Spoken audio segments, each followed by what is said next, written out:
Earth is a disgusting 30-year-old loser who picked the worst F-rank skills and became the most OP player in the game. In his real life, he had a job and worked hard to earn money. But instead of trying to find a girl to clap, he sat down at his desk to play a new virtual reality game. He thought he was an old loser, and he even called himself an old geezer. But in the game, he felt young again. He could do all sorts of amazing things that he couldn't do in real life. He decided to name his character Earth, and he made Earth look very ordinary and boring.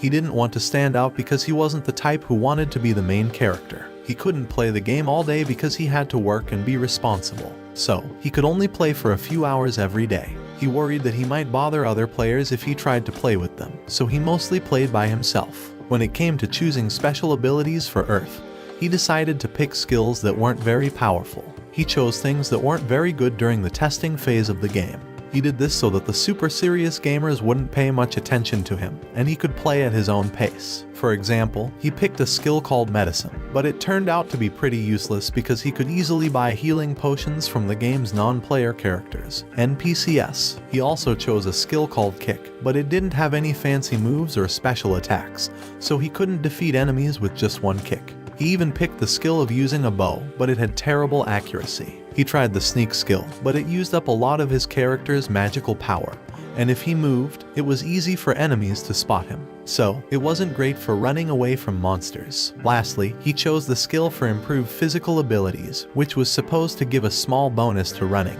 using weapons, or crafting. But the bonus was really small. If someone wants to be strong, they should choose more special skills. With these not-so-great skills, Earth might have made the worst character ever in any game. But he liked it that way. By picking underpowered skills, other players avoided him, so he could relax and play the way he wanted. He finally entered a game called One More Free Life Online. It was called that because players could enjoy another life without needing to complete the final boss quest. They could spend their time fighting monsters, making cool stuff, or just hanging out and chatting with other players. It was a game for people who weren't too happy with their real lives. On the first day the game was released, the place was super crowded. A random girl called Earth over to sell him some equipment. But just then, some heroes returned, and Earth noticed there wasn't a single archer among them. Suddenly, a guy dressed like a gold medal started making fun of Earth. Earth thought it was a terrible way to start his first day. The guy said bows were useless and called Earth weird, a dork, and a loser. He even made Earth lick the floor. Earth felt awful, and the guy finally left. People don't seem to like archers, but Earth is totally cool with that. At the training hall, Earth gets all excited watching others practice, so he decides to give it a go. Sadly, the only thing he hits is the ground. He quickly figures out he can't shoot arrows well at all, but he's determined to get better. He keeps trying, but it's a real struggle. He ends up hitting everything except the target and realizes it's even worse than he thought. After 100 shots, Earth celebrates because he reaches level 5 and tries out his kicking skills, which have gotten stronger. He also tries his wind spell and finds it's more accurate than his arrows. With the basic skills he needs to survive, Earth decides to go out into the field.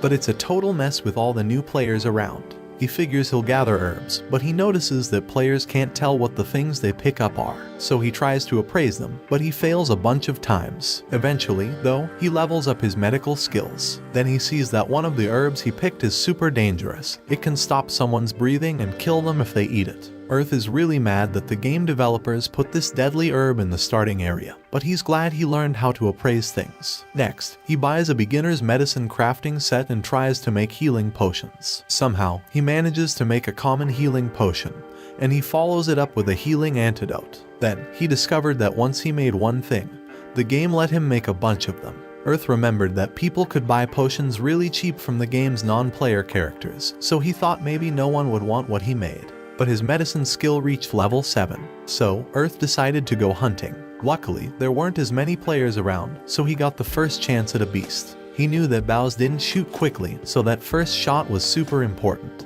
He missed the target, and the bunny got mad. Earth managed to shoot an arrow through the bunny's paw and gave it a knee to the tummy. To finish it off, he kicked the bunny, and it went flying.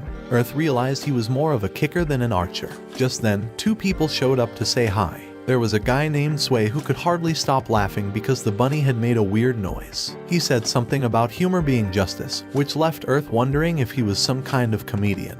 The girl's name was Millie, and they asked if they could send Earth friend requests. Sway got all excited when Earth said yes, talking about how they could become a top comedy duo. They left, and Earth went back to getting more experience. But he soon realized that the bunnies were pretty smart. Even when he tried to sneak up on them, they noticed him.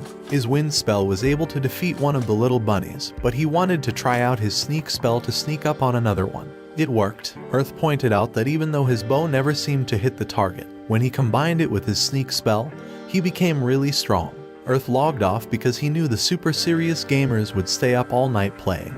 But he had to work in the morning. The next day, Earth had some terrible tasting bread for breakfast and decided to make his own food. He seasoned the steak to make it taste amazing, but he realized he didn't really know what he was doing.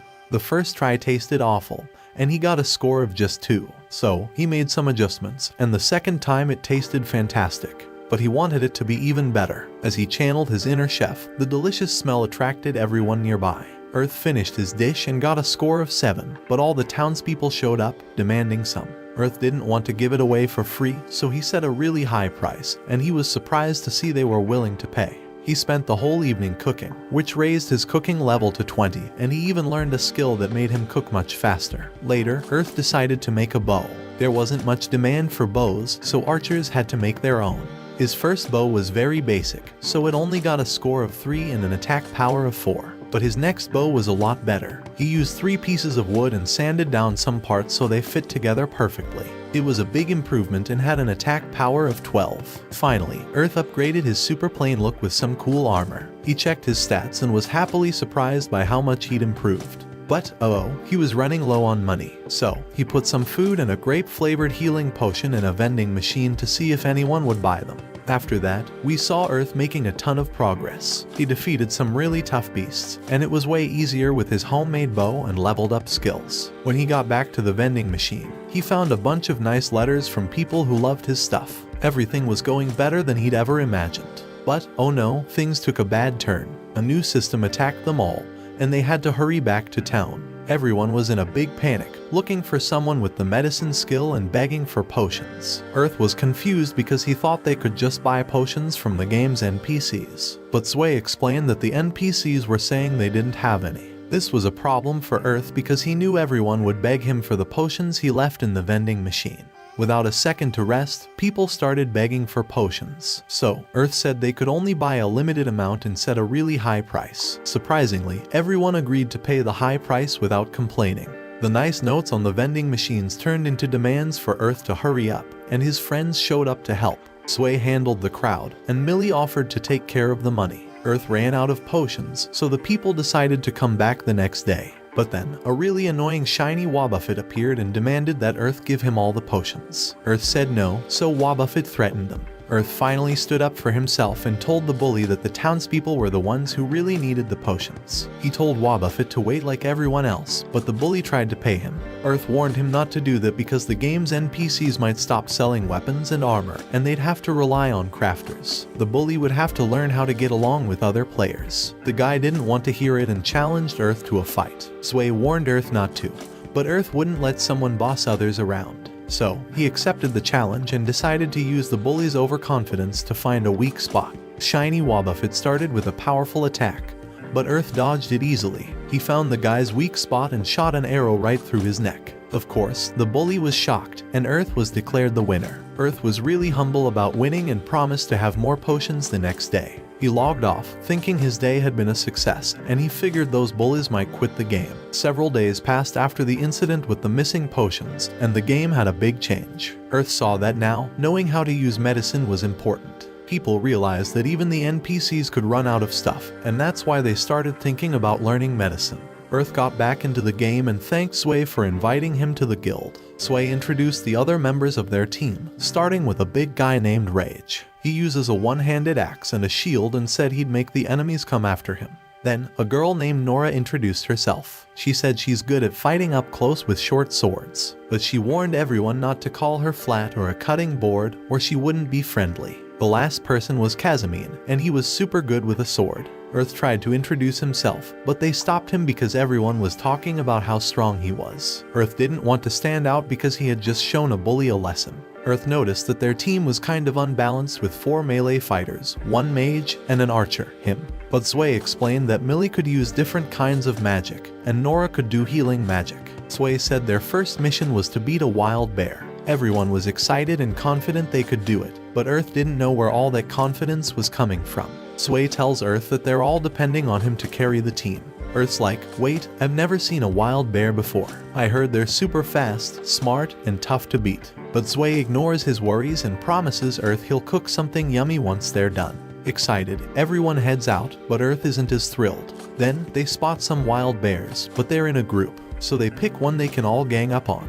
The others realize that Earth's long-distance vision skill is pretty handy and having him around is valuable. Nilly buffs Sway, and they plan to lure one of the bears away. Earth decides to use his sneak skill and shoots an arrow into the back of the bear's neck, but he didn't think about what to do when it gets mad. Thankfully, Rage, the tank, jumps in to take the aggro. Earth explains that monsters have something called aggro, which shows who they're mad at. Rage has high defense, so he'll make the bear angry at him and protect everyone. Earth hides in some bushes to attack from a distance, while Millie heals Rage, and Nora joins in to do some damage too. The group attacks, but they quickly figure out that the bear's skin is super tough. Millie tries a fire spell to get the bear's attention, and it works, making Rage the target again. The fight is getting tough, and Sway realizes he may have underestimated their opponent. Earth sees things going south and knows he has to make a quick decision. He trusts his 38 years of life experience and takes a risky bet. He aims between the bear's eyes, thinking it's the weak spot. It seems like it worked, but it actually doesn't, and they all wonder if they're done for. The bear has way too much HP. Earth goes for his last option. The others worry about his safety, but Earth dives in and uses a spell he learned at Wind Magic level 15. He gets super fast for 10 seconds and pushes his arrow deeper into the beast's skull. Millie follows up with a strong fire spell. Finally, they defeat the beast, and they realize the fight was way harder than they thought. Afterward, Earth cooks for the group, and everyone is amazed at how tasty it is. They wonder if it's expensive to make such good food. Earth explains that it's not. The only problem is that the recipes can't be bought because crafters have an unspoken rule not to trade them. One reason recipes can't be traded is because making them takes a lot of time and money. The second reason is, even if two people have the same recipe, the stuff they make might turn out really different. Recipes are like the hard work and creativity of the people who made them. You can copy the recipe, but you can't copy the quality. Sway thinks Earth should always cook for them for cheap, and everyone agrees, even though Earth doesn't really want to. But they don't listen to him. They all ask to be friends, and Earth's first adventure with a party goes well. But in the next scene, something bad happens. Earth got too confident after beating a monster on his own and decided to go into the fifth area, the forest. He attacked an ant, and it called its friends. Earth kept fighting, but the ant could reflect damage. He couldn't move, and he knew he was in trouble. Earth got a penalty for dying and was sent back to town. He admits it was his fault for being too sure of himself and decides he needs to do better next time. Then, all players get a message about a big update called the Fairy Ball. It will have new skills and items for crafters, plus fairies to help them in their adventures. Earth knows that other players will be leveling up too, so he can't afford to get more penalties from dying. Later, we see that Earth worked hard to get rid of his heavy penalty and learned how to be a blacksmith. He doesn't want to make the same mistake again, so he decides to make an arrowhead that can pierce through the tough ant's skin. First, he gets two types of iron. One is regular iron for piercing, and the other is super pure iron for smashing. He attaches the iron arrowhead to a wooden arrow, making an iron arrow with 7 attack points. Then, he makes a mace-like arrowhead for smashing. Earth is sure he'll meet more enemies that can reflect damage, and kicking doesn't let him use a weapon. So, he adds short spikes to the bottom of his boots and a blade on the side to solve both problems. Even though it's a prototype, it's useful, giving him 12 attack points and 2 extra defense. But he wants to test it and make it better. Then, a couple of mean guys come by and make fun of his boots. They wonder if they're boots or weapons. Earth proudly says they're both, and the guys feel bad because they can't do anything except be mean. Later, Earth goes to a shop and buys some bowstrings. The shop girl notices his unique boots and is kind of scared when Earth tells her he plans to use them to fight ants. She's impressed because she thought he was just a chef. As for his bow, Earth explains that he reached archery level 30 and now needs to pick a specialization. He has 3 choices: short bow, long bow, and hunting bow. Short bows are easy to use but have a short range, and they're not good for him because he's not a melee fighter. Long bows have range and power but take a long time to shoot, which isn't good for solo players. So, he decides to pick the hunting bow, which has the same range and power as his old one, and it's a more powerful skill. Earth starts making his new bow and chooses a design he likes. The blacksmith, named Black, sees what he's working on and is surprised because he's never seen a bow like this before. Earth finishes the unusual bow, which he calls the X bow, and it has 32 attack points. This new bow needs more strength to pull back than his old one, but it feels great and is a lot more powerful. Earth gets all sentimental with his old bow, thanking it for being awesome. But then, he quickly gets excited to try out his new bow. The next day, he goes back to the forest, determined to get revenge. He finds a solo ant and smacks it with his smashing arrow. The ant tries to reflect the damage, but Earth finishes it off with his pointy arrow. But that's not enough. He wants to wipe out more ants to feel better, so he goes on an ant smacking spree. Later, he stands in front of all the smashed ants and claims his victory. But it doesn't seem like he's done with his revenge yet. Earth drags the ant corpses through town because he wants to use them to make new armor. Then, he hears about the fairy ball starting and sees a crystal. He hopes he can make a contract with a wind fairy because he's an archer. He starts the ritual, and the crystal shakes a lot but then breaks, just like his heart. Later, Earth talks to Sway and tells them about his failed fairy ritual. Everyone else succeeded with theirs and encourages Earth not to give up. They say there might be a chance in the second half of the event, and the broken item doesn't disappear, so he has another shot. Sway is relieved about solving one problem, but wonders why all the fairies seem to like Earth so much. Later, Earth is simply relaxing in the shadow when a small light particle approaches him. He gets up and mentions that for some reason, fairies have been friendly toward him in the past days. He lets the fairy rest on his finger and apologizes for not being able to form a contract. All because his crystal is broken. The small fairy then starts playing with the crystal and he checks his stat window. He notices that his skill levels have gone up, which allows him to spend 3 XP points to specialize in another skill. He quickly accepts the trade, thinking that he will be able to fight in a new way if he can master new skills. He decides to try that new skill in his first dungeon. He explores the dark cave and remembers that he used to do the same when he was a small boy. Thankfully to his skill set, he manages to avoid dangerous areas filled with traps. He continues to think about the old times, feeling excited about exploring in total darkness. He thought he could never experience it again, but this game allows him to have the same feeling. He then notices some red lights in a dark area. Turns out it's a spider that attacks him. He's quick to shoot it with his bow and follows up with a wind cutter attack. However, to his surprise, the monster is still alive. The spider attacks him again, forcing him to use one of his new skills, high jump.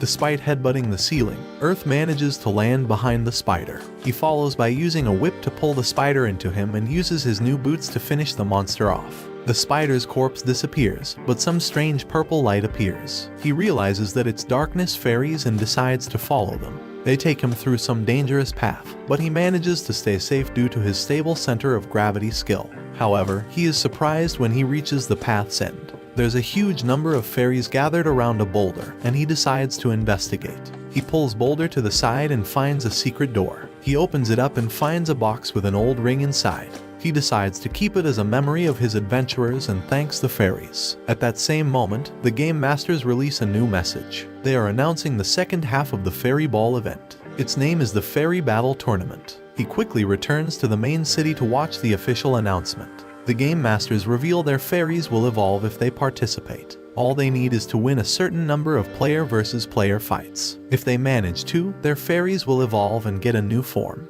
However, they cannot fight the same opponents. They also explain the top 16 players will be invited to a tournament with new amazing rewards. Also, with this new game update, players will be able to get titles to show off. However, there will be some rare titles based on their playstyle. They also announced the most important thing to Earth. People who have failed to make a contract with a fairy will be able to repair their crystal if they fight against players. And those repaired crystals will not only have a guaranteed success rate to get a fairy, but there's a high chance of getting an S rank one. They will also implement a new system where fairies will have an identity and their personality. Everyone gets excited, including Earth. However, he feels like players will start targeting craftsmen who aren't good in combat. He decides to talk about it with his craftsman friends, but they assure him they will be fine. They basically agreed to blacklist anyone who tries to force them into a fight, which in short means that if someone targets them, that person won't be able to buy anything forever. Earth is glad they already found a way to protect themselves. Blacks then asks him if he has already gone to the new town. He then explains to Earth that he can use the warp portal to get there, but also warns him that there's a huge number of hardcore PvP players gathering there. Blacks also reveals that some people are taking their time and are meeting up to fight in first. Earth thinks that's pretty normal in a game and asks if Blacks will fight someone in first. However, Blacks simply cares about crafting new items. Earth thinks that's also a way to enjoy the event, but he isn't sure about what he should be doing. A few days later, the new game patch is fully online and Earth logs in. He decides to check the new title system first. However, everyone around is staring at him, mentioning that Earth's title is rare. He opens the stat window and finds out that his title is the Fairy Playboy. To make it worse, he cannot even hide the title from other players, unless he fights one special PvP battle during the event.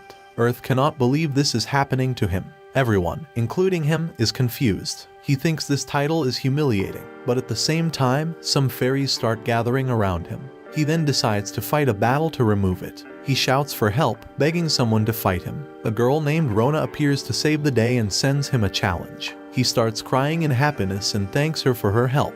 She recognizes him, but he doesn't know who she is. She explains to him that she belongs to the blue-collar Zway's guild. She mentions that she uses martial arts, and she's curious about Earth's kicks. He's about to accept the duel invitation when Rona's fairy flies into his shoulder. Earth is confused, especially because the fairy seems like it's been charmed. Rona is also confused, explaining her fairy is usually shy. Suddenly, the fairy presses the reject duel button. Earth is confused, thinking that Rona doesn't want to fight him. But she gets embarrassed, explaining she doesn't know what her fairy wants. The fairy gets back to Earth's shoulder and starts cuddling him.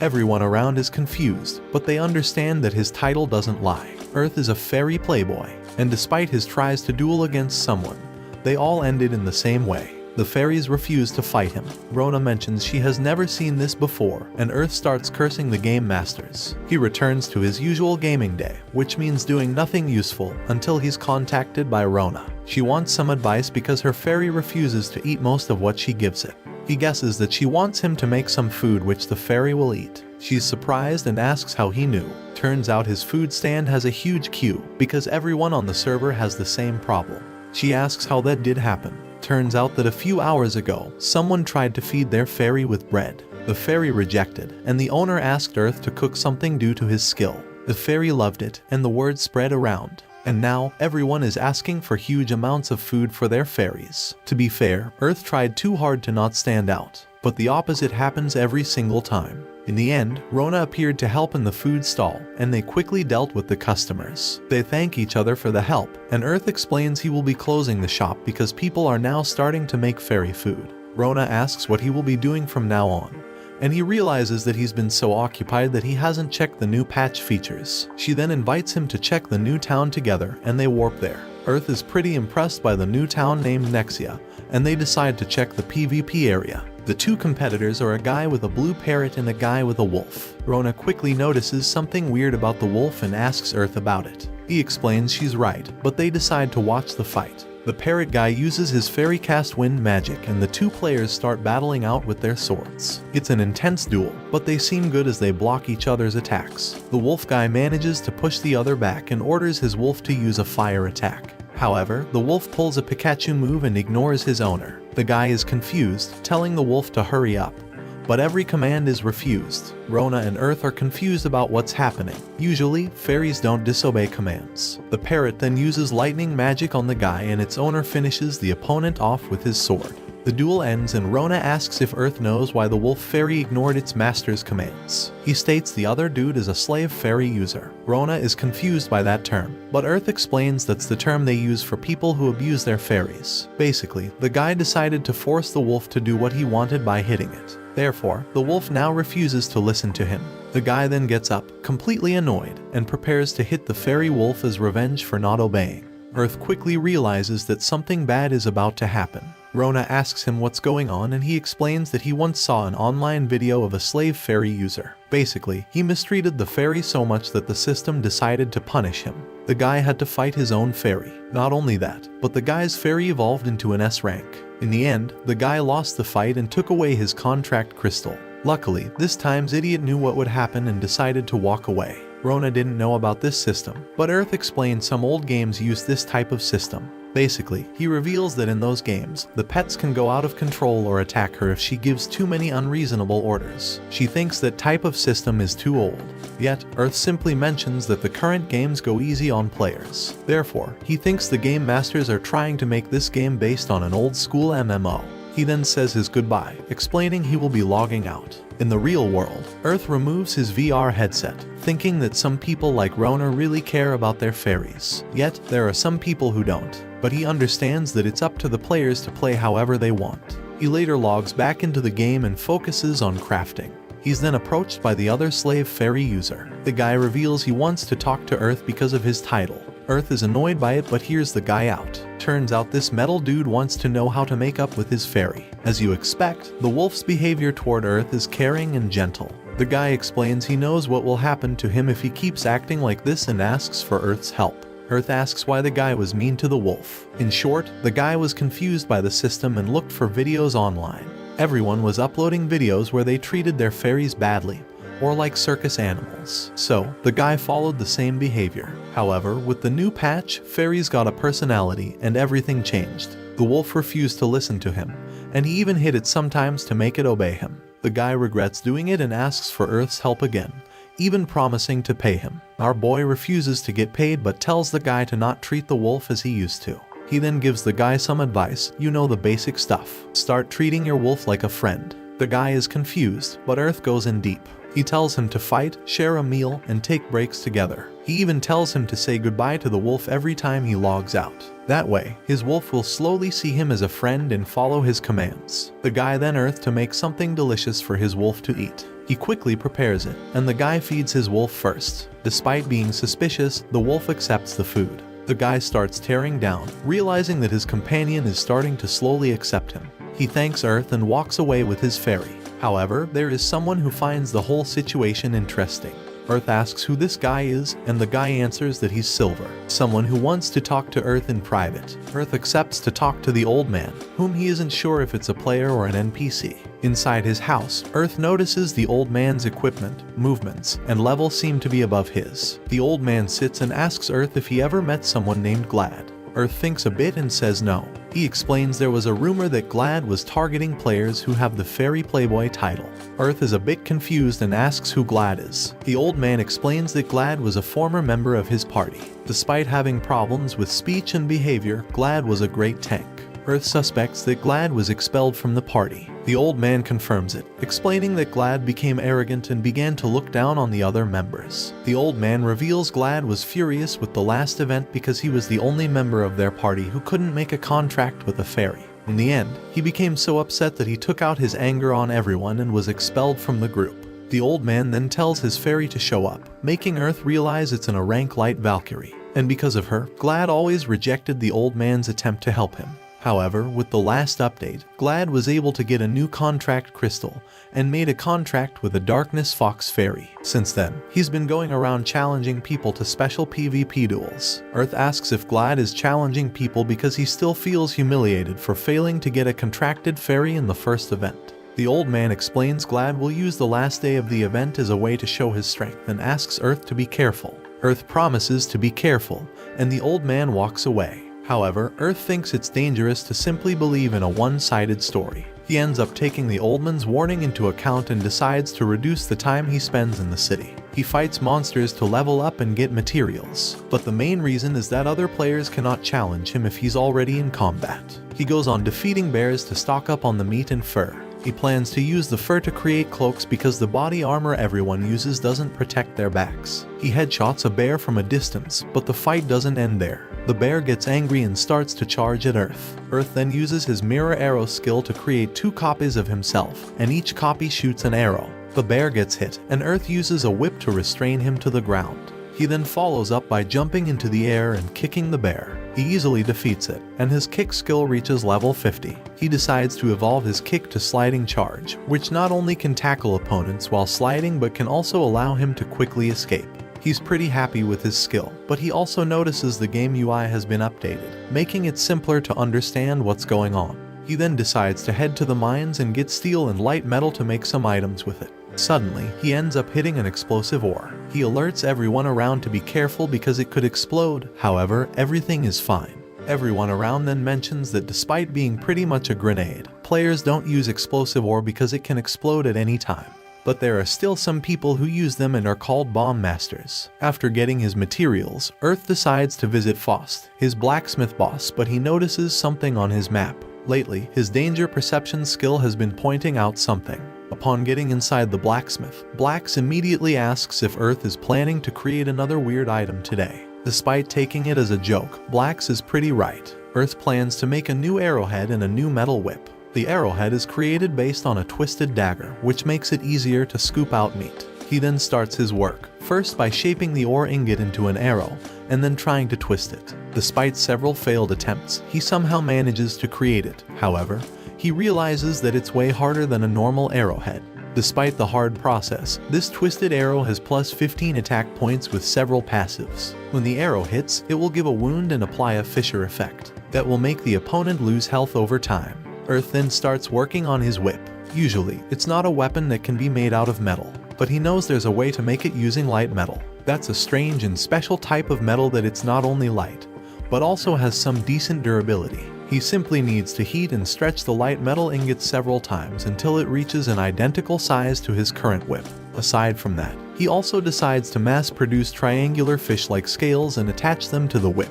After completing it, the system reveals that it will wound any enemy that gets hit. He then goes to another place where he can work on his explosive ore safely. He knows using the explosive ore right now is a heavy risk for him, so he needs to use his medicinal skills to make something safer to use. He starts to mix some oil and herbs along with the piece of ore to adjust the speed at which it ignites. He managed to create 3 samples of different oils. He then starts testing the oils and throws Bottle A to the floor, but nothing happens. He then throws Bottle B, creating a huge explosion that almost deletes him by taking 80% of his health points. He realizes that one is too powerful and should only be used as a last resort to take the enemy down with himself. For that reason, he decides to call it the Hell Mine Oil. He then drinks a pot to restore his health and tests Bottle C. The explosion isn't a big deal, but that's what Earth was looking for. He quickly realizes this is his best sample made until now and names it Enhanced Oil. He decides to create more of it to use it against bears to raise his level. He throws the oil at a group of 3 bears and defeats each bear with different skills. Earth then uses his new whip to restrain a bear and kicks him. Another bear gets finished by wind magic, and the last one gets headshotted by an arrow. He looks at his drops and thinks this oil made his hunting a lot easier. However, it has a downside.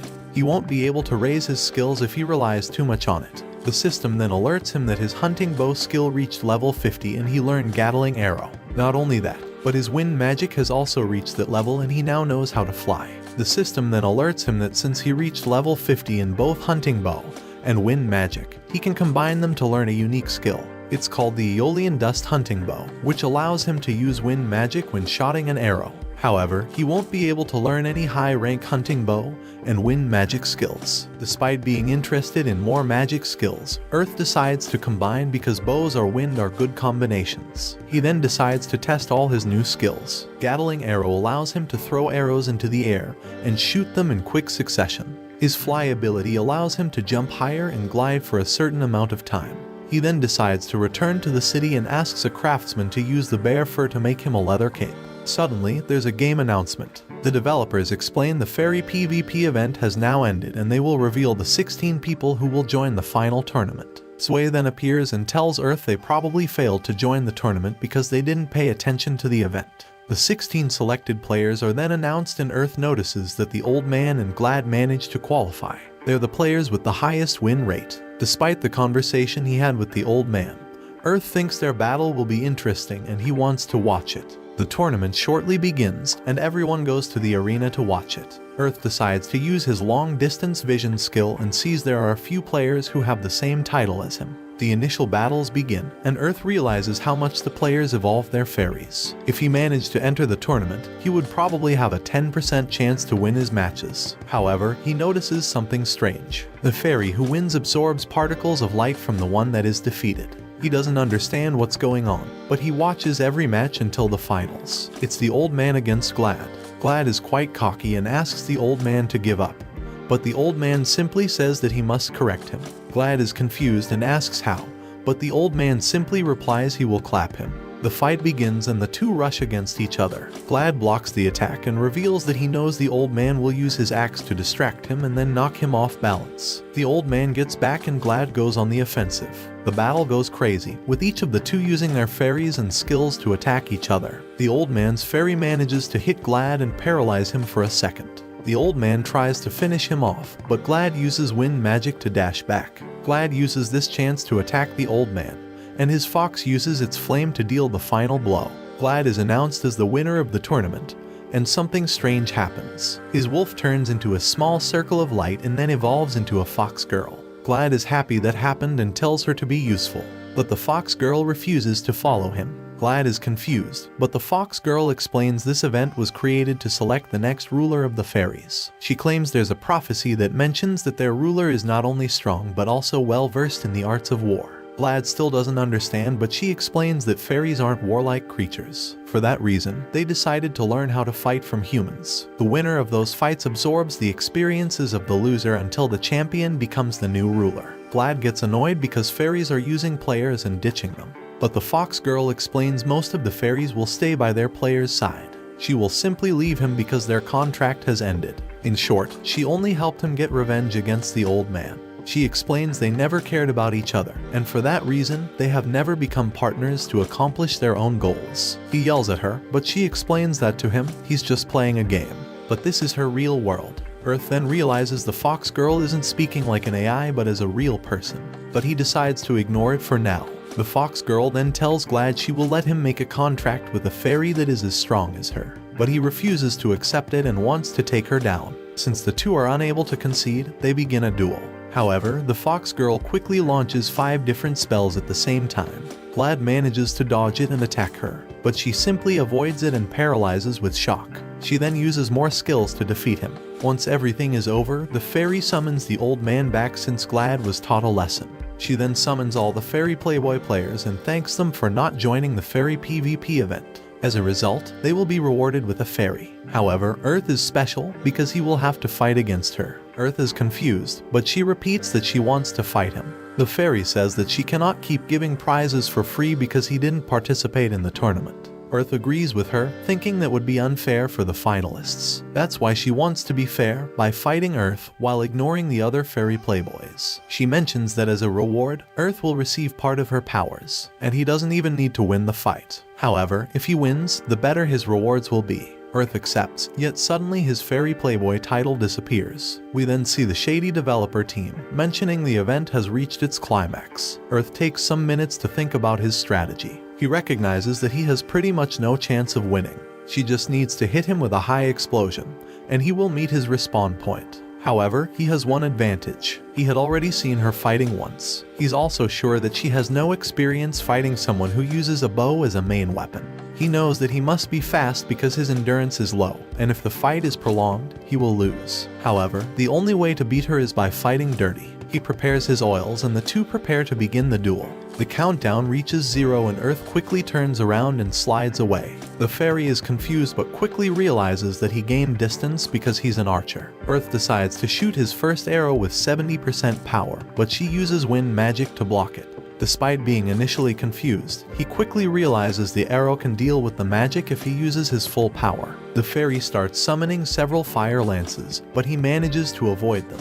He then shoots another arrow, and she tries to stop it with fire magic. However, the magic fails to block the arrow and she's hit on the shoulder. The fairy then decides she must stop him by closing their distance. However, Earth was already prepared for it and pulled out his flask. She initially thinks it's a potion and tries to stop him from drinking it, but he throws it at her, causing a cloud of smoke. The fairy, surrounded by the smoke, realizes the flask contains poison. Earth then throws some flasks of enhanced oil at her, creating several explosions. She quickly realizes that she made a mistake by not restricting items. Earth simply replies that as a human, he needs to think about strategies to win when faced against someone stronger. The fairy then summons Earth walls to block his field of view and prevent him from attacking. However, Earth quickly activates his stealth skill. The fairy tries to detect him, but she can't. The wall spell starts to vanish, and she tries to locate him. However, Earth appears from behind and uses his whip to restrain her. He follows up with his sliding charge skill and combines it with his new bow skills. He throws arrows into the air and shoots them like a machine gun, followed by his double clone skill. After taking several arrows in the face, Earth uses Fly and Big Jump to shoot a piercing arrow to her core. He then kicks the same arrow deeper into her body, and the fairy dematerializes. Despite the audience being hyped out by what they just watched, Earth realizes he made a big mistake. He showed his combo skills to a huge audience, which will make them pester him in the future. Not only that, but they will also request him to make enhanced oil and challenge him for battles. He decides to run away while he still can. However, the fairy appears again. She accepts defeat and tells him it's time for his reward. She tells him to take out his broken fairy contract crystal and the ring of Fairy King.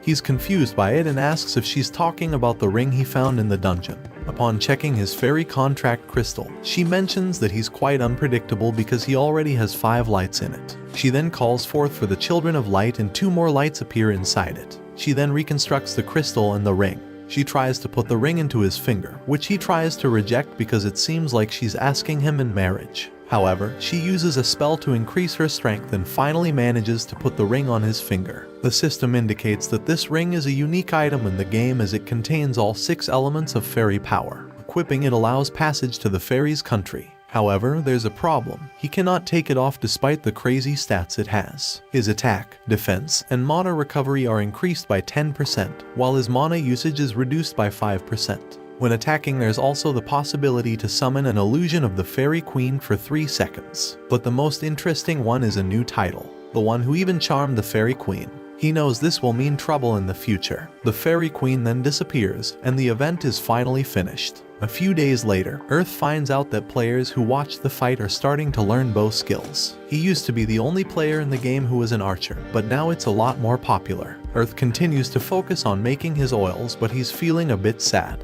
He picked his bow and wind skills because they were considered trash by everyone. However, people now realize they're extremely strong. Suddenly, the Fairy Queen appears, making him confused. He asks her how she knew where he was, but she replies the ring is also a teleport point. She teases him, saying she came to bring love to the lonely him who doesn't have a fairy, but he smacks her in the head.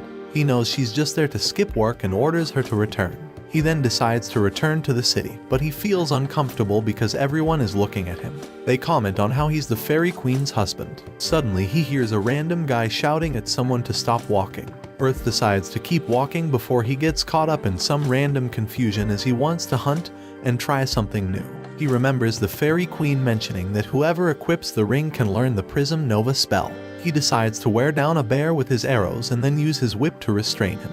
He quickly starts casting the spell, and after a long incantation, a huge shiny ball appears on top of the bear and petrifies it.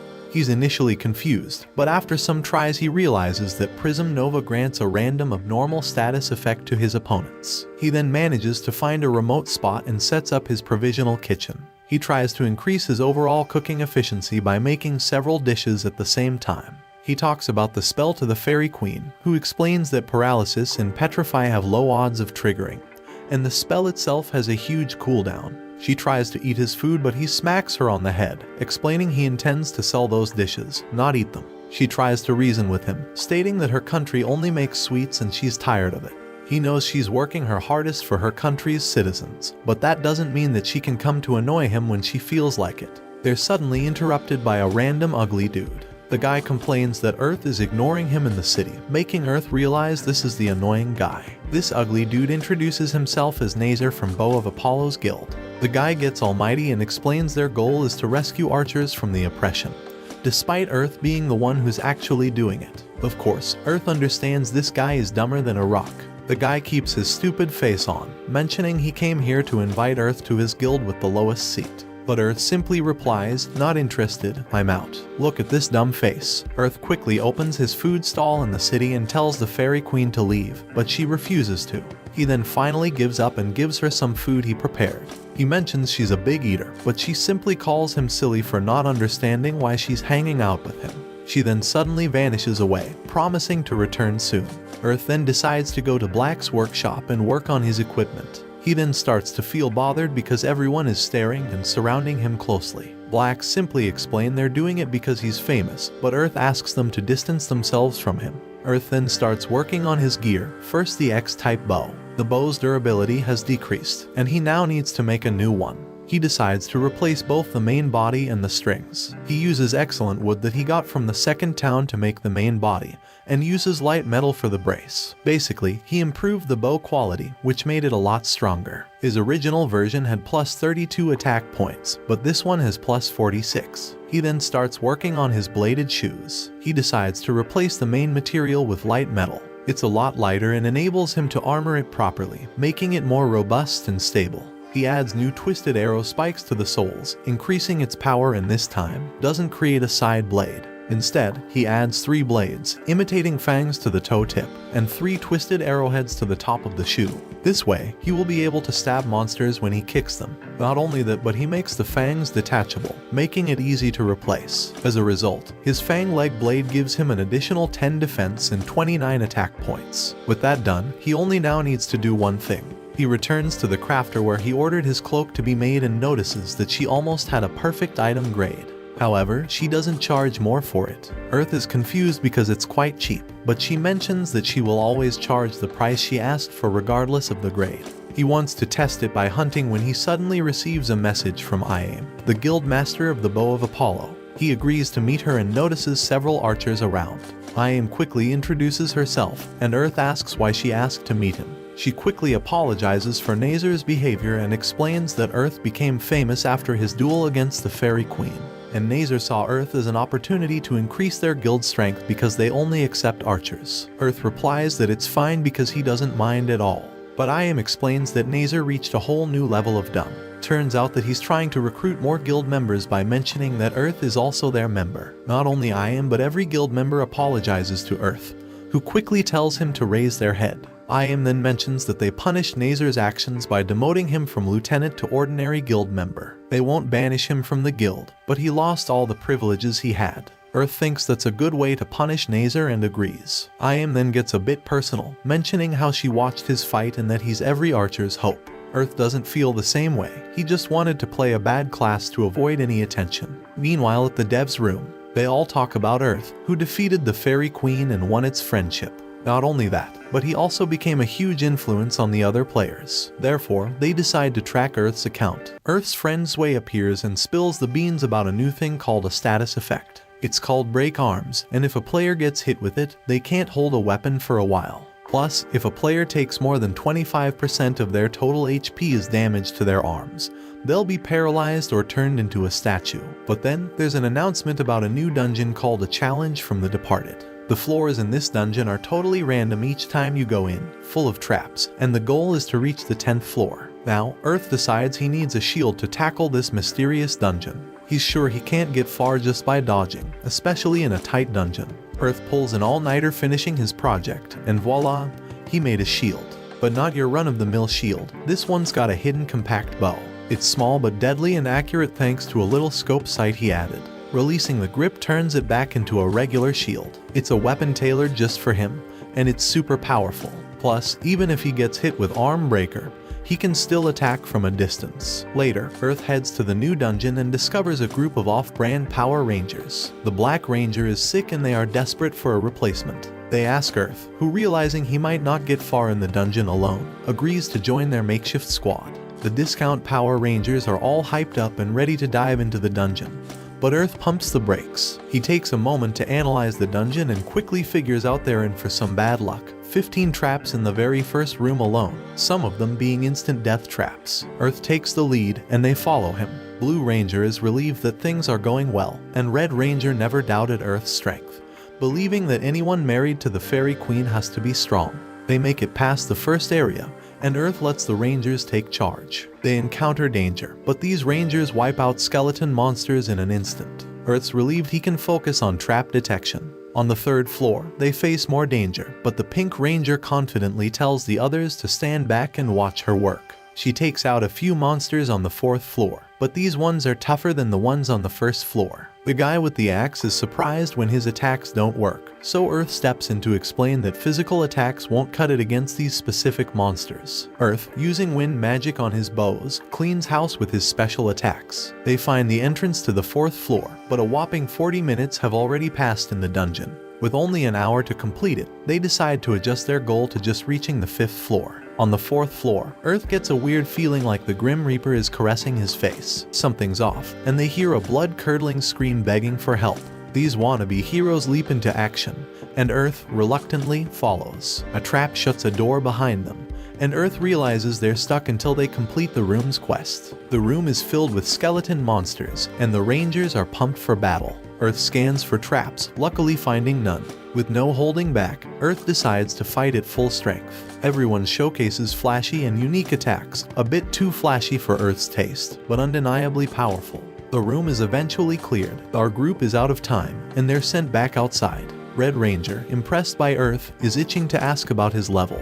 Earth doesn't spill the exact number but admits he's over 20. In reality, he's over level 30, but Earth decides not to drop that bomb on someone he just met. They split up their not-so-impressive winnings. Earth adds them as friends, and they bid their goodbyes. Later, Earth realizes he needs to disarm traps faster to reach the 10th floor, so he decides to build a tool to enhance his thief skill. Black steps in to help and makes the lockpicking tool even better than Earth hoped. Earth gets inspired and works even harder, making a ton of arrows for the next dungeon run. Suddenly, the Fairy Queen reappears, looking like a mess. She explains that giving out the crystals was easy, but dealing with weird and uncomfortable questions made her so mad that she had to defeat those players in battle. She even revived them just to beat them repeatedly. To lighten her mood, she cleverly slips a marriage certificate into a list of things Earth could do. Earth, baffled by her crazy ideas, flat out refuses to sign. Later, the Fairy Queen is amazed by how delicious Earth's meat bun is, and he proudly announces that his cooking skill hit level 50, allowing him to use a steamer. She's glad to be the first to taste it. Earth, sensing the difficulty of being a queen, decides not to push her away this time.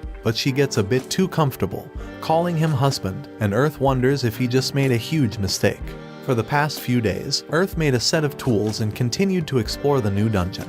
His goal was to improve his disarming and lockpicking skills. However, he was still making a lot of mistakes and got killed by the traps. Yet, he easily managed to reach level 50 in his thief skill. His hardest choice by far, as he needed to upgrade the skill to either a superior thief or benevolent thief. The superior thief is an upgraded version of his current skills and only increases his success rate. The benevolent thief, however, enables him to steal the monster's items. Not only that, but it can also add bonus damage to surprise attacks. Still, it costs a lot more experience to evolve. He decides to pick the benevolent one and returns to disarm traps practice. He quickly managed to increase his success rate with experience and tried out the benevolent thief skills. Basically, he was simply robbing the same skeleton repeatedly. Due to that, he quickly learned how the monsters in the dungeon worked. In short, monsters are attracted to the light, so he started exploring in total darkness. Of course, he had to rely on his long-distance vision skill, allowing him to see in the dark and avoid unnecessary fights. This skill and strategy allowed him to avoid many fights and speed-run the dungeon. He reached a staircase that would lead him to the 9th floor with only a bit over 5 minutes left to go. He continues rushing his way through the dungeon until he finds a huge room. He sees the stairs to the last floor, but this place is filled with traps. Earth gets desperate. The stairs to the last floor are in front of him, but he doesn't have time to disarm the traps. With a few seconds to go, Earth decides to man up and tries to run through it. He uses his high jumping skill with fly to glide and avoid the traps. However, that's not enough to make him reach the stairs. He ends up landing on a trap, and he rolls over avoiding the weapons that tried to hit him. He manages to get to the stairs and gets confused because he wasn't kicked from the dungeon. He checks the timer and finds out it stopped with still 2 milliseconds to go. He's still super confused, but he decides to heal first by drinking some potions. He doesn't understand why he's still there and thinks the system regards him as someone who reached the last floor. Despite everything, Earth tries to forget it because he's the first player to reach the last floor. He goes down an infinite number of steps until he suddenly hears a voice. Alarmed, Earth asks who it is. The voice mentions he didn't expect anyone to even reach the last floor. The voice introduces itself as Andre, a knight from the Empire. Andre mentions that the stairs are quite long, so he will be telling Earth his story along the way. Andre reveals he was once ordered by his nation to investigate this place. He had an army to help him clear this dungeon, but they all got wiped out by monsters and traps. In the end, he was the only person who managed to reach the dungeon's last room, but there was nothing inside. It didn't even have air for him to breathe, and that's how he joined his crew. He reveals that he was then transformed into a skeleton knight and forced to protect the dungeon. Earth is confused and asks if the room is still there, but Andre reveals he destroyed it so that people wouldn't have such an embarrassing death trap as he did. Earth thinks that despite becoming a monster, Andre still tried to stay a noble knight by doing it. Andre then mentions that Earth will meet him at the bottom of the stairs. Earth then asks what Andre wants, and the answer is to be killed. Earth stops walking, confused by the answer, but Andre says he already endured long enough. He's refusing to let his heart become a monster, but he's reaching his limit. He wants Earth to free him from this curse and let him join his comrades. Suddenly, the stairs start to disappear, making Earth run back in panic. However, he's still not fast enough and ends up falling into an endless pit. He wakes up a few minutes later and hears some noise. It's Andre. The skeleton starts laughing like a maniac and starts talking to himself. He reveals that Andrew finally gave in, and now he controls the knight's body. Earth then gets up and simply headshots him with an arrow, making the skeleton complain. Earth tells him to shut up because he's a creep and shoots another one. The skeleton uses a shield to block it and promises to make Earth suffer before his death. The skeleton then uses a skill to dash forward and in a split second is about to slash Earth in half. But Earth manages to dodge to the side, impressed by the speed. The skeleton uses the same move again, forcing Earth to block with his shield. The skull head is impressed, and Earth mocks him a bit. However, deep down, he knows it's doomed. The skull head is fast and hits hard. The skeleton commends him for deflecting the strike and dashes forward again. Earth sticks to a defensive position, just to leap back and throw an enhanced oil bottle. The skeleton is annoyed because of the flames, but Earth simply replies he doesn't use swords. He shoots another arrow, but the skeleton not only parries it, but he also uses a flying slash to break Earth's bow. The skeleton then tries to end it with his speed, but Earth dodges it. The skull head laughs at Earth, mentioning that he cannot do anything because his bow no longer exists. He tells him to give up, but Earth refuses to, mentioning he still has his hidden weapon, his right arm. The skull face is confused, but Earth turns his shield into a crossbow and shoots. The bone guy dodges it, and Earth continues to shoot while moving. The skeleton closes the distance and attacks Earth, who tries to dodge every hit. However, there's a problem with this shield bow. It can only shoot fire special arrows and he cannot use any arts with it. It lacks power, but it fires faster than a big bow. He continues his relentless moving and shooting pattern, making the skeleton mad. The skull face decides to use his shield charge and Earth dodges it. However, the skeleton uses his shield chaser skill to change direction. As a result, Earth gets pinned against the wall and is affected by a stun effect. Andre then mentions it's time to send Earth to his gods, but that only makes our boy confused. The skullhead continues his monologue, mentioning humans pray to their gods when something happens. So, he thinks that's because humans love gods so much. He tries to slice Earth in half, but the stun expires in time, giving him a chance to dodge. He suddenly dropkicks the skeleton's face and replies there are no gods in this world. And that's because the only thing he will find in this world is the human will to survive no matter what. The skeleton asks to see Earth's will and raises his sword. Earth promises he will and runs towards Skullface. He suddenly leaps into the wall and uses his whip to restrain the skeleton's sword, followed by a kick in the faceless. But that's still not enough. Earth starts casting a magic spell to finish it all. However, the spell chanting takes one eternity later. The Skullhead uses this chance to power up and slice Earth in half. The magic starts to activate, restraining the skeleton's movements. Earth is about to reach the middle of his long spell, but Skullface manages to swing his sword. But his lack of eyes means he only managed to destroy Earth's shield. Earth continues his spell until we reach eternity, giving Skullface enough time to prepare his swing again. The spell finally activates in time, however, the result isn't what Earth expected. Earth thinks he's done for, but the Fairy Queen suddenly appears by his side. He's confused but then remembers his ring has a low chance of her phantom appearing. She casts a blizzard spell and smiles at him while fading away. He then uses this chance to shoot the skull head, thinking he didn't expect her to help him. He launches several bow attacks, using all of his skills. He tries to finish it off with an explosion caused by his enhanced oil. The skeleton falls to the floor and Earth sees Andre's soul. The knight smiles and commends him on his victory. Andre mentions that Earth managed to defeat Boneless before his soul disappeared. Therefore, he still has some time to thank him. Earth asks if he fulfilled his wish, and Andre keeps up his shiny smile. Earth asks what is this all about, and Andre simply explains he is desperate to be free, but he never expected a solo player to actually free him. Before disappearing, Andre entrusts Earth with his sword, mentioning that despite being worn out, it should be considered an antiquity and worth a lot. He also mentions Earth's words about not existing gods in this world. Andre believes they exist because Earth just stopped him from becoming a complete monster. Andre and his companion vanish and an urgent announcement is made.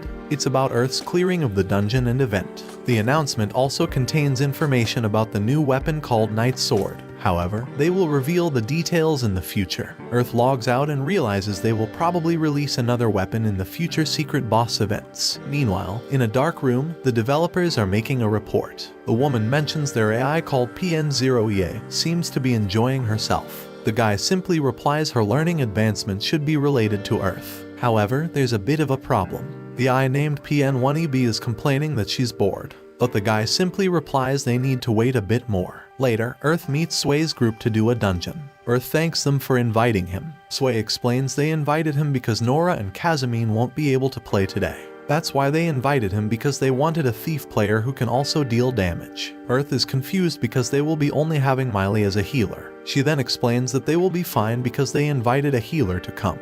He's surprised and asks if that person hasn't appeared. Sway apologizes, mentioning she's a bit late. Earth replies it's okay and he can wait. However, the members quickly mention the new player is quite rude sometimes. Earth understands he must literally ignore her. Sway apologizes because he literally just recruited a random player without caring about her character. Suddenly, Eliza, the new member, appears and mentions they all came to greet her. Sway starts his ranting, telling her to apologize because she arrived late. Sway then tries to introduce her to Earth, explaining she's a good magician, so he doesn't have to worry. Earth realizes Sway must have a rough life because he even had to introduce her. However, she refuses to apologize and starts mocking Earth for being a weak archer. Earth grins, saying she will be checking his skills inside the dungeon.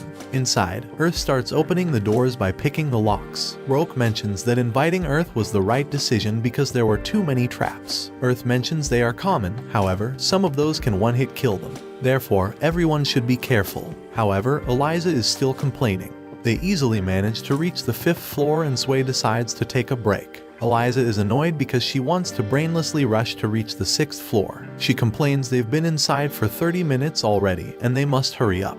The group explains there are several dangerous monsters on that floor, so they must take a safe approach. But Eliza doesn't believe they're that dangerous. Earth explains they have lesser liches on that floor, and those monsters are immune to physical attacks. Not only that, but they also apply abnormal status that restrains the players. Players usually call them the trauma generators. Eliza starts to feel worried, but Miley explains she can dispel freeze and paralysis, and Eliza can deal with the petrifying effect. Roke also explains that her attacks have magic attributes, therefore she should be fine. Sway says that they should be able to deal with a lesser lick. Earth joins the confidence group when he suddenly has a notification. He reveals to the group that there are 12 monsters approaching them, 4 of whom are lesser liches. Sway asks if Earth can find any traps inside this room, but our boy replies there aren't. Sway tells everyone to prepare because they will be fighting there. Everyone gets hyped out and Miley gives everyone some buffs. Well, except Eliza, who thinks she's having a nightmare right now. Sway tells her to grow a pair and get ready. She follows orders and starts preparing her spell.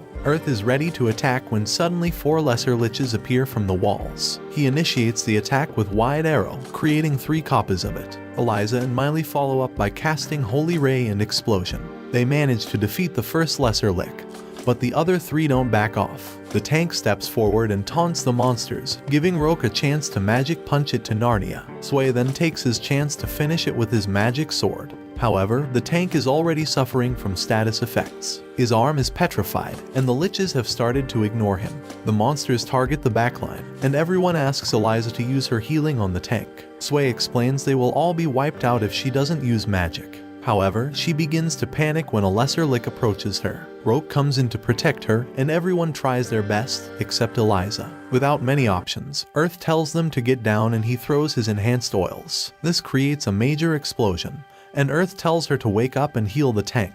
She gets up and uses her healing magic, allowing the group to attack. After the fight, Eliza is still complaining about Earth because he could have used his enhanced oils right away. Earth tries to explain he doesn't have that many to randomly waste them. Sway starts to get angry, telling Eliza to stop complaining about Earth. Eliza then finally decides to learn accountability and apologizes. Later, the timer finally runs out and they're teleported outside. Despite having a capable party, they struggled a lot. Sway's group then decides to call it a day and leaves. Earth decides to also go, but there's someone watching him from the distance. Later, Earth notices there are 2 new weapons in the game, the Japanese bow and a katana. Suddenly a girl approaches him, asking if he's Earth. He notices her dragon horns and pointy ears and asks who she is. She replies she's the Fairy Queen's younger sister. Despite being confused, he asks why she is visiting him. She mentions there are several reasons, but the main reason is because she wants a taste. Earth is confused, but she turns the riz on, saying the taste of his lips. In typical fashion, Earth smacks her in the head just like he does to her sister. However, this freak actually enjoys the smack, mentioning she understands why her sister is so into him. Not only that, but she also mentions her sister said that he makes delicious food. He tries to refuse it, mentioning he needs to go to the smithy. She replies that she will be following, explaining that she doesn't get chances to go outside. In the end, Earth falls for it and shows the city around. They check several stores, to which she finds the merchandise quite amusing. He also uses this chance to ask for his cloak to be repaired. However, the crafter simply mentions it's badly damaged. It will be way easier to buy a new one instead of repairing it. Earth realizes this is his mistake and asks if she can craft him some new armor. She asks for his request, and he asks her what she can do with pelt and fur from a wild bear. The crafter girl mentions she loves it when people bring her the materials and asks if he has some metal. He gives her some silver and she plans to make him a full set. It will be the wild bear leather set with silver reinforcement, giving him 70 extra defense points. They agree on the price and make the deal. However, the dragon girl wants some food. He cooks her some steak, and she loves it. In the end, she's just like her sister and eats a lot. Earth then thinks about it and asks if she's also a fairy. However, the girl says she cannot talk about it, and she cannot also give him her name. Earth then decides to call her Ryu. She's confused, but he explains it's a Japanese name for dragon horns. She seems rather happy and says that he's the only one who can call her that. She also reveals she plans to visit him from time to time, making him realize she's just like her sister. Suddenly, music plays in the city. It's a game announcement. In short, they revealed a hidden aspect of the game's design. The announcement talked about skills. They evolve by leveling, which is how they learn arts. However, there are some conditions to learn the most powerful arts. Turns out that people must specialize in a single playstyle. If someone wants to use the most powerful physical arts, they can only learn physical attack skills. And if they want to learn the strongest magic arts, they can only learn magic skills. However, there's a problem. They applied the same concept to crafters. Earth complains that will generate some problems. Blacks asks what Earth will do, mentioning they have 1 month to respec their skills. He reminds him that if he doesn't, he might have problems while fighting. Earth thinks about. He can become stronger if he only focuses on physical attacks. However, he'd rather keep the same as he has right now because that's fun for him. Blacks is happy to hear it because all of his part-time crafters decided to respec into fighting. Therefore, he will feel less lonely with Earth around. Earth laughs it out, thinking that making people happy with food is also a strength, something he doesn't want to lose. He later returns to the crafter and is impressed by his new armor set. The crafter mentions that she was confident in making it because the items were high quality. Earth is happy because not only his defense improved, but he also got bonus stats to durability and psyche. She then asks what's his plan with his old armor, mentioning that she would buy it. Earth feels attached to it and replies that he wants to end it himself. The crafter then says that she would love if he took care of this new armor like he did with his older one. Earth smiles and confirms. He thinks the reason for it is because this game allows him to touch the equipment, therefore creating a bond. He even feels a bit sad when it's time to say goodbye. He walks away, but he hears someone calling for him. He looks back and sees the Fairy Queen. She's all serious and mentions that she has something to tell him. Earth is all ears, but he is surprised when she puts a barrier around them. The Fairy Queen then apologizes. She then mentions that Earth will never be able to make a contract with a fairy. Earth is confused and asks if fairies hate him that much. However, the Fairy Queen explains it's the opposite. The fairies love him way too much. Earth is confused, but the Fairy Queen explains she planned to introduce him to a fairy. She was expecting that they would be able to make a contract soon. That's why she bought 6 greater S-rank fairies alongside her, which he would be choosing from. The fairies explain they were expecting to be on a contract with him. However, all the citizens of the Fairy Kingdom found out about that plan, and 80% of the population gathered in the castle gates, asking to make a contract with him. Earth is surprised by that number. The Fairy Queen then explains she cannot be unfair to her people, and if she allows a fairy to make a contract with him, her country will turn into chaos. Earth brushes it off, saying he understands. She asks if he's mad, mentioning that his journey in battle will become harder without a fairy. But since he's a geezer, he just replies that's life, it should be fun though. She laughs it off, calling him weirdo, but at least she wants to compensate him with another form of strength. She asks for his hand and he allows it.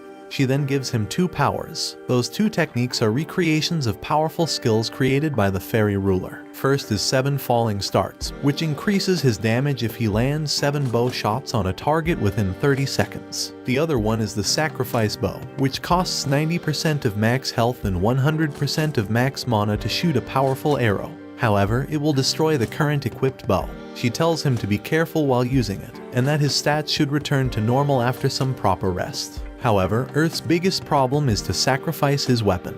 She tells him to keep it a secret and then asks if check the announcement. The Fairy Kingdom will open up in the next update. She asks him to visit them and he accepts. Before leaving, he gives them all some food he made. However, that only created plans and the fairies head to visit him in the future. Days later, Earth is preparing some meals when Sway asks him if he heard about the campaign. Earth simply replies it was big news. However, one of Sway's guild members is confused. Earth explains there are 3 other games that use the VR system. There's a fighting game, a first-person shooter, and a mecha game. However, those games all use different types of VR helmets for their specific game. The companies then decided to work together to create a VR helmet that allows players to play any game.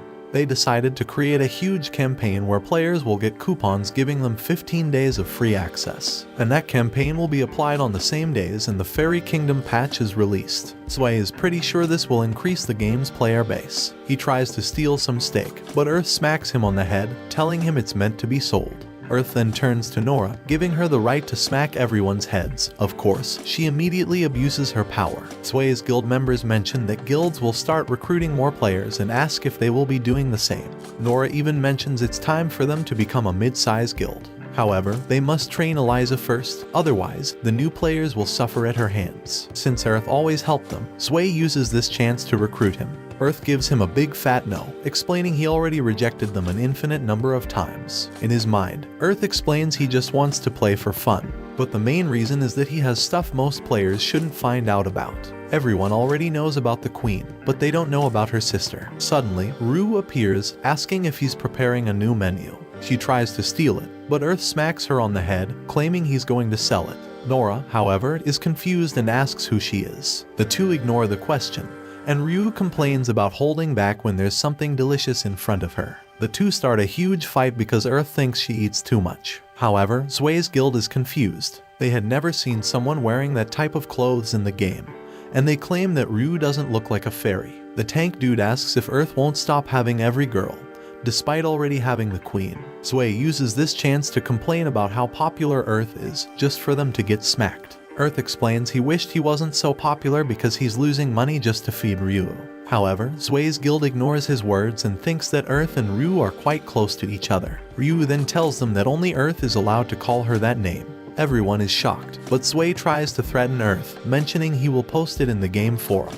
Earth replies with a threat, mentioning that if Sway does that, he won't eat his cooking ever again.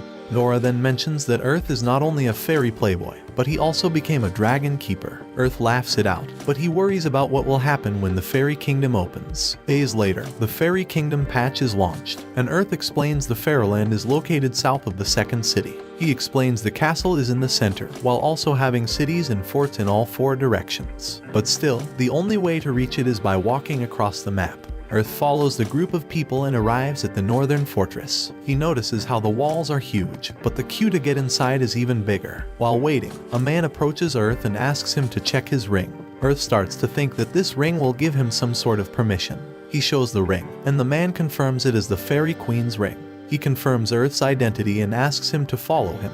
Earth is confused, but he explains the Fairy Queen ordered him to take Earth to her immediately. Earth gets even more confused, but the man simply tells his men to bring something. The players waiting in the queue stare at Earth, thinking this is some sort of event. Earth closes his eyes, hoping that the people will stop noticing him. He then opens them back and notices a huge blue ball in front of him. The ball then moves, revealing to be a bird, and stares at him. The man explains it's a pikarsha, a bird that only some selected people can ride. The man then simply tells him to ride the bird to the capital. Earth cannot believe this, but he gets a reality check when some players complain about not being lucky enough. Earth first greets the bird and then hops on top of it. However, he feels like he's sunken in its feathers. The man explains that's normal, as it works as a security belt. The bird then takes off and starts flying toward the castle. Earth is amazed because the bird can expand the height limit. He also noticed there's no wind resistance, which allows him to fly while feeling the wind. The Pikarsha keeps flying, passing through towns,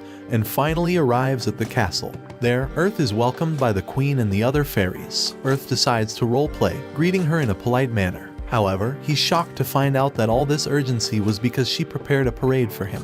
The Pikarsha bird takes him all around the city, where all the Fairy Kingdom citizens come to greet him. He thinks to himself that he hates being the center of attention. However, he knows that he would only be wasting time by refusing to take part in it. He greets everyone and notices they even prepared fireworks for him. Therefore, he decides that he will be enjoying this for a moment. Once in the throne room, Earth says that he's grateful for the reception, but claims she went overboard. The Fairy Queen explains she wanted to show to her citizens that he was in the country. In fact, she reveals that everyone was waiting for his visit because there were rumors that she would keep him to herself. Yet, Earth knows that's not a rumor. She then approaches Earth, making him feel uncomfortable. She looks like she read his thoughts and was to beat him. However, she turns sweet in an instant and asks if she should keep him right now.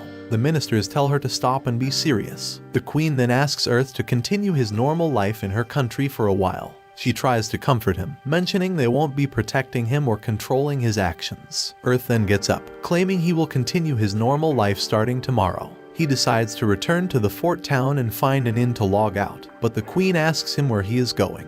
Earth replies that he will go to the inn and sleep. The Fairy Queen then asks if he would like to sleep in her room. Earth gives a cringing laugh, and like a true G, he runs for his life. He jumps out the window, annoying the Queen. While running away, he thinks that he looks like a robber, but it's all fine because he has the thief skill. He rides the Pikarsha to the southern forest town and decides to make it his base. This is only because this is the town with the lowest number of players. He quickly manages to complete a quest to kill 8 high rabbits and returns to a bar, making everyone surprised. Usually, it takes a few days to hunt those monsters. The girl asks if he found any thief birds and Earth confirms. He mentions that he killed several high rabbits, but the thief girls came and stole it. Earth then uses this chance and asks if there's a place where he can cook. The girl says he can use her kitchen and Earth promises to pay a usage fee. She's surprised, mentioning it's rare to find someone like him. He quickly hops into the kitchen and explains how this bar works. On the first floor, they put requests, while the second one is used as an inn. He will stay here because it's the best place in town. He quickly finishes cooking and tastes his meat. He finds it quite delicious with no strange smell and decides to make thief bird grilled sewers, which increases speed. He also tries a rabbit hamburger steak, which only fills your virtual stomach. He tastes it, but that only makes the locals jealous because it's different from what they're used to. Earth promises to make it if they pay for it, but that only attacks more people. In the end, the bar fills up with people who love his cooking. Earth cannot even believe he's cooking like this in the Fairyland. He spent his next days completing requests and cooking for everyone. He would also spend some time drinking with the locals until someone arrived at the bar, telling Earth to hide. Everyone is confused, but the girl explains the fortress chief's daughter is coming there. The bar girl tells Earth to hide under the balcony. Seconds later, the fortress chief daughter arrives, mentioning she heard about Earth who's making dishes there. She asks to see him, promising that she will hire him as a chef. He hears it and thinks she's there to exploit him. The bar girl gently apologizes and lies that Earth already left. However, Dogface doesn't believe her. She claims that nothing good will come by hiding him and that Earth should be honored to work for her. The bar girl lies again, mentioning that Earth went away on an urgent request to another city. The liar's face-off comes to an end, but Dogface asks her men to gather information. She complains that he left the town without serving dog food for her. Therefore, she wants to capture Earth. She leaves and everyone is stunned because she is still an idiot. The bar girl apologizes to Earth because she didn't expect Dogface to have her eyes on him. Earth gets confused and asks if she knows who he is. The bar girl confirms, revealing the Queen told them who he was, but also asked them to pretend they didn't know him to keep him safe. Earth is surprised, but she reveals that she noticed that he doesn't like to be treated differently. She then explains Dogface is a troublemaker because of her personality. In short, she simply acts almighty because of her father's standing. And her father is even dumber because he doesn't notice it and spoils her even more. Earth understands the situation and says that he won't be causing them more trouble. He promises to leave quickly, making the locals unhappy. The bar girl mentions she would love to let him stay there if this situation didn't happen. But Earth says it's fine and thanks her for everything she has done. He's happy that at least he managed to have some fun with everyone, especially because they all complimented his food and drank with him. Earth waited until it was dark before leaving. He used a cloak and ran to the fort gates. He tries to be sneaky while approaching the guards, but they ask if he's Earth. He's surprised that he was already found out, but the guard simply mentions that he knows Earth's situation and they're all tired of Dogface. He promises to find evidence of everything she has done and asks Earth to return to the fort once everything calms down. They then open the door and let him escape. Earth tries to run when someone mentions that he's late. He's confused, but the person tells him to jump onto his back so they can escape faster. The person turns out to be a bear, who says that Earth's cooking was delicious and wants to thank him by taking him to the southern city. Earth jumps into the bear's back and they start running. Hours later, the Fairy Queen gets a report. She's told that Dogface from the southern fortress decided to exploit a human adventurer. The Fairy Queen gets mad, mentioning must stop this because they've been trying to build a relationship with humans. However, she cannot believe when she's told that Earth is the adventurer. Earth he just managed to get himself into the South City alongside his new bear buddy. He apologizes for making the bear run so fast, but the bear dude doesn't care. However, Earth notices people are singing and playing instruments on the streets. He asks if they're in any festive season, but the bear explains the Fairy Kingdom cities sponsor anything related to arts. In the north, they sponsor literature, the east is painting, the west sculpture, and the south is music. Earth thinks he can listen to several types of music as he walks throughout the city, but right now, he's too tired to explore. The bear then recommends him an inn. There, the inn owner mentions he doesn't have a problem with Earth staying there along with the wild hare Zeton. Earth is a bit confused by that name, but the bear simply replies that the title is embarrassing. Earth gets into his room and jumps into bed, thinking it is a blessing to get help from a fairy who has a title. He decides to log out and get some sleep. The next day, he logs into the game and tries to get out of bed, but he cannot get up. He thinks that's a game bug, but notices something weird under his blanket. He looks under it and sees the Fairy Queen. He asks her to let him go, but she refuses to. He mentions how people could misunderstand their situation, but she replies that he will hate it, therefore she won't let him go. The inn owner walks through the door without knocking and sees the whole thing. He decides to leave, apologizing for the interruption, but Earth asks for his help. The bear dude comes in, asking how he can help Earth. Upon noticing the situation, he starts laughing, mentioning how Earth was fast. But Earth tries to push the Fairy Queen away, mentioning he didn't bring her here. The Fairy Queen holds on to him, mentioning that if she lets him go, he will leave the country. The other two then see her face and are shocked to see their queen. Suddenly, her dragon sister appears, shocking the other two even more. She asks what the Fairy Queen is doing, and she replies that she came to apologize for the other maniac girl's actions in the southern city. She mentions that Dogface was punished along with her father and their private army of 80 soldiers. Earth asks what the punishment was. The Fairy Queen happily tells him what she did. She teleported them to an empty field and nearly killed them 30 times as she healed them 29 times. She also mentions that Dogface was demoted to the lowest rank soldier. However, Bear Dude and Little Guy cannot believe the punishment. Ryu mentions that her sister revealed her true persona and she will start scaring people away. Earth dismisses everything, mentioning how everyone else has treated him fairly, and reveals he won't have the country because of Dogface. The Fairy Queen gets all happy, just like a child, but Ryu smacks her on the head. She tells her to stop using her disgusting appeal out of nowhere. The two girls start arguing with each other until Ryu pulls her ear and slowly takes her older sister away. Bear Dude uses his chance to mention that not only Earth is close to their queen but also to the dragon kind. The inn owner also asks if Earth knew that fairies used to be at war with other races. Earth is confused, but the owner mentions the dragon kind were the toughest opponents during that war. Earth is surprised, but Bear explains that town citizens would panic if they knew a dragon was there. They promise to keep that a secret and Little Guy leaves the two to talk. Earth couldn't believe this just happened, but Bear just called him a luck guy because the queen had her eyes on him. Suddenly, someone knocks on the door. It's a girl looking for the wild hare Zeton. She reveals that her daughter has gone missing and asks him to find her daughter. Earth tells her to calm down and asks for all the details. She sits down and introduces herself as Karen Fenrir. Wild Hare mentions they're a noble family. Karen then explains that her daughter always takes a walk at the same hour of the day, every day, but she hasn't returned yet. Karen tried to look for her and couldn't find her. Wild Hare explains they're a race that can transform between a wolf and human form, Therefore, her daughter shouldn't be in danger from monsters. Karen explains that's the reason why she suspects something worse has happened. She shows them her daughter's picture and promises a reward. Wild Hair accepts the request and Earth explains he will help him. Karen promises to compensate the two fairly. The two guys step onto the streets, trying to find some clues. Wild Hair apologizes for dragging Earth into this, but he dismisses it, mentioning it's a way to thank him for bringing him here. Yet, the bear mentions that Earth should simply cook him some food to thank him. After walking for a while in the forest, Earth senses monsters around them. Some goblins attack them, but our boys easily defeat them. Wild Hair praises Earth for being reliable and fighting, but Earth thinks the bear can easily overpower any monster with his strength. Earth then checks his map and spots several dots nearby. They decide to investigate and Earth, using his long-distance vision skill, finds Mina, Karen's daughter, surrounded by goblins. Earth tells his plan to Wild Hair. The bear will run toward them to Hulk smash the goblins and then splash a potion on Mina while Earth gives support. They quickly start the plan, and the goblins prepare to attack. Earth uses his archer skills to protect Mina while Wild Hair goes onga bonga. He then splashes the potion onto Mina and she's healed in an instant. He tells her to hold on while he deals with everything.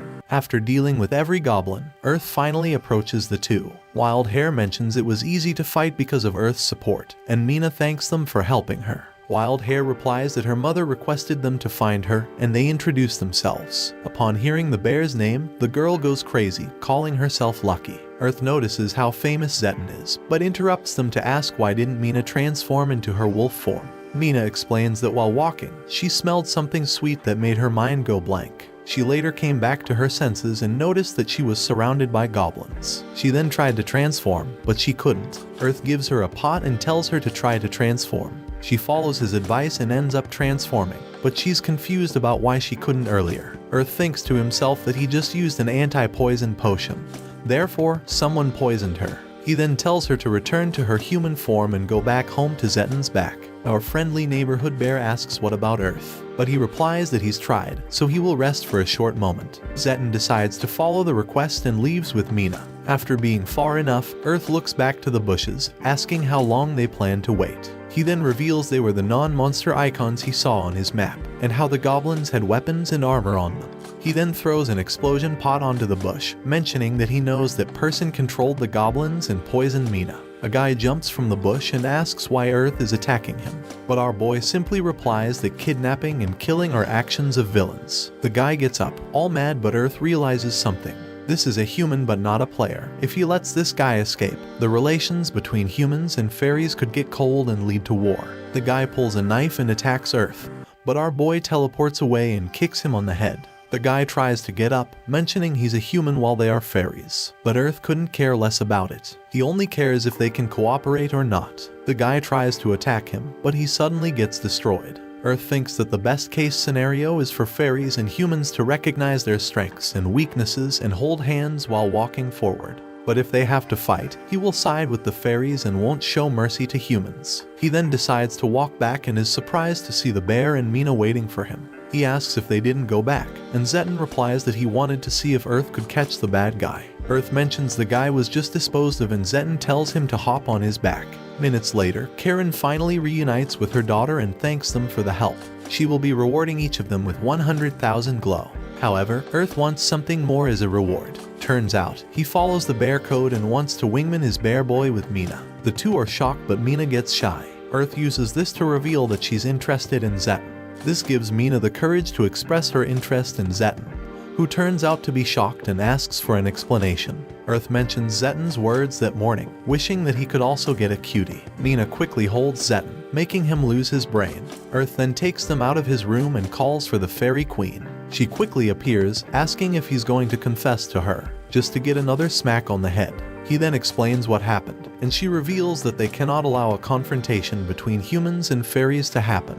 He agrees, and she thanks him for his help to prevent this. She promises to investigate, and Earth mentions he will go to B, asking her to leave. But she quickly jumps into his bed, mentioning they will be sleeping together. He refuses and yells at her to return. She jumps out of bed, asking him when she will see him next. Earth promises it will be soon, but she refuses to leave until he makes a promise. She reveals that she wants to show him some gratitude, but he asks if she's saying that as the Queen of Fairyland. She confirms, mentioning that after all, he prevented some conflict. He then promises that he will meet her again, but she doesn't have to show him some gratitude. She agrees, but Earth thinks that if she keeps him under surveillance, she will be just like Dogface. The next day, Earth decides to return to his previous main city because he needs more enhanced oils and to repair his bow. Zeton comes out of his room, and Earth decides to ask how things went with Mina. But Zeton's face is all red and she appears behind him.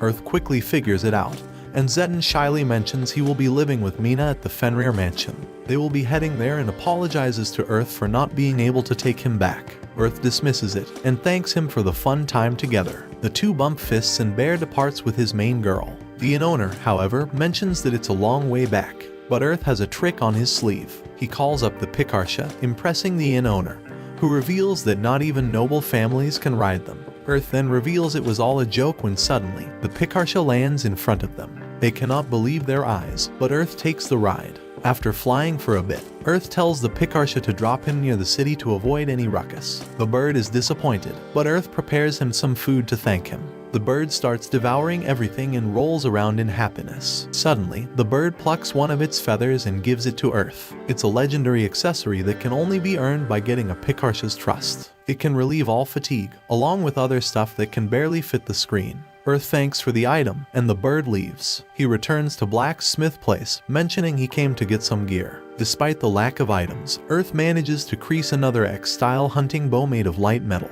Despite being heavier, it has 55 attack points, way higher than his former one. He then decides to test it when he notices an announcement. He thinks the challenge of the dead has been fully completed. But suddenly, a girl hologram appears mentioning that he has released the souls of those who were suffering.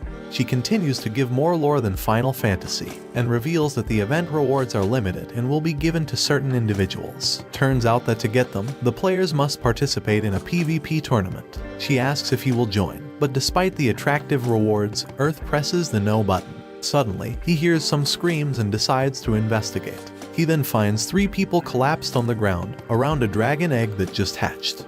Watch this next video. See you on the next one.